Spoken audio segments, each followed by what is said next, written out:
What happened with Kareem in Pakistan?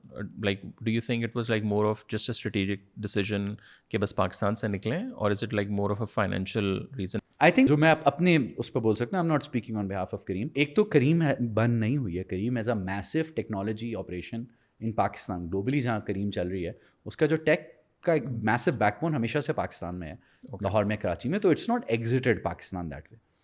اس کی جو ride healing service ہے, ہاں ٹو این ایکسٹینٹ آپ کہہ سکتے ہیں کہ ride healing, food and so on so forth, وہ یو اے ای میں اور سعودی وغیرہ میں ان کی کانسنٹریشن بڑھ گئی ہے. یو اے ای میں تو Careem is now full super app.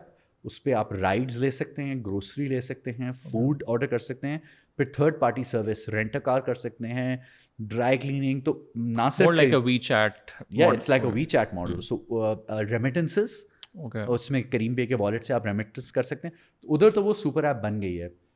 اچھا, یہاں پر ہم بہت زیادہ بیلز اینڈ وسلس کے ساتھ آپریٹ کرتے تھے. کال سینٹر پہلے تو ہر وقت اوپن ہوتا تھا, پھر ان رائڈ آن ہوتا تھا, کیپٹنس کے بیک گراؤنڈ ویریفیکیشنز, اینڈ بہت ساری کریم نے سروسز میں چیزیں لگائی ہوئی تھیں, which of course add to costs. And باقی سارے players second third mover advantage لے کر آئے ہیں. کریم نے تو کیٹیگری بلڈ کی, ہمیں تو بتانا پڑا لوگوں کو کہ کیا ہوتا ہے, press a button get a car. شروع میں لوگوں نے کہا بٹ یہ تو ڈینجرس ہوگا. Said okay, we went and created track my ride, we went and did background checks for captains, we did all of those things, which is why in Careem always 60% of users were women, because safety, but that all comes at a cost.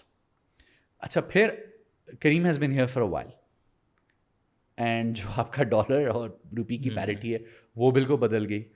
تو اگر جو basic bike کی ride ہوتی تھی 100-150 روپے کی, وہ dollar کی ہوتی تھی. آج جو گاڑی کی رائڈ ہے 300-350 روپے کی, وہ $1.25 کی ہو گئی. تو کریم کو تو اس کا 20% ملتا ہے, باقی کیپٹن کا ہوتا ہے. تو کریم کو اگر 100 میں سے 20 سینٹس ملے, اس میں آپ کی AWS کی کاسٹ ہو گئی, پھر آپ اس میں گوگل میپس کی کاسٹ ہو گئی, باقی ساری. پھر وہ گلوبل کمپنی آپریٹنگ, تو آپ کے پھر وہ گلوبل ٹیک استعمال ہو رہی ہوتی ہے. آپ لوکل ہوتے تو آپ پھر لوکل سولوشنز وغیرہ بھی استعمال کر لیتے. تو I think that probably.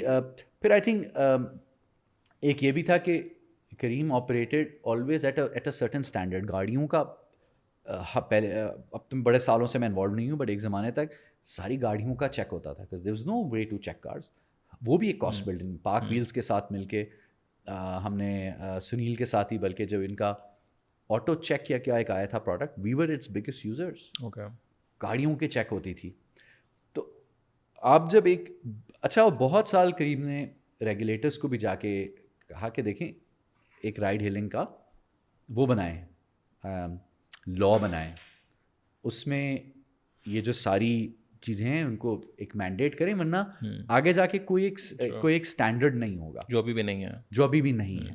So I think it must be, میں آئی کی not speak on behalf, because اب تو بہت سالوں سے I've not been with the firm, but I'm guessing these must be all of the reasons. Of course, it's very emotionally. The day this was happening, very kind of Mudassir, he called me. بلکہ میں travel کر رہا تھا تو ان کا message آیا ہوا تھا کہ let me know when you have a few minutes. So then we spoke, and that's when this news was getting out. And دونوں کے لیے بڑا ایموشنل تھا, کہ وہ بھی آف کورس پاکستان سے ہیں, اور بہت اس میں بڑی جان جگرا سب کچھ لگا تھا بنانے کے لیے. And but I think Careem has been a success in so many ways. اس سے جو ٹیلنٹ نکلا ہے, انہوں نے اتنی ساری کمپنیز بنائی ہیں. آج آپ کوئی ٹیک کمپنی دیکھ لیں پاکستان میں, اس کی لیڈرشپ میں آپ کو کریم کے لوگ ملیں گے. ایک کیٹیگری ڈیفائننگ کمپنی بن گئی, اور کتنے سارے اس طرح کے آن لائن بزنسز آ گئے. So it's hard to see it go, but maybe there will be a chapter 2, chapter 3. But I think پوری جو ٹیم تھی, I feel very proud of the whole team. I think we created the germs which ended up creating an industry.